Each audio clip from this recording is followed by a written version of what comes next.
guddiga qaran ee xuquuqul aadanaha ee KNCHR ayaa dowladda dhexe waxay ugu baaqayaan inay kordhiso muddada kama dambayska ah ee loo soo qabtay ama loo qabtay in shacabka waqooyiga gobolka Rift Valley ay ka guuraan meelo la rumaysan yahay inay ku dhuumaleystaan burcadda.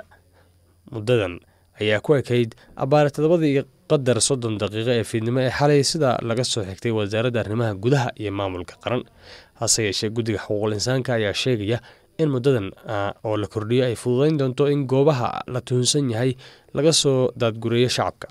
goobahan oo gaaraya ilaa 27 ayaa ku yaala ismaamulada kala ah Turkana, Elgeyo Marakwet, Baringo, West Pokot, Samburu iyo Laikipia.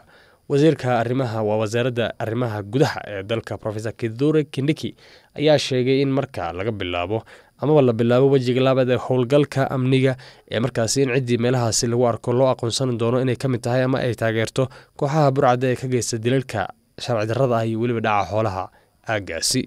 gudoomiyaha guddiga ee xuquuqul insaanka Roslyn Odede ayaa su'aal gelisay halka la geynayo rayidka lagu amray inay ka baxaan meelihii ay degnaayeen. guddigan ayaa qabo haddii aan amarka dowladda laga fiirsan in dhaqangelintiisa ay ka dhalan karto xaalad bini'aadanimo oo aad u daran.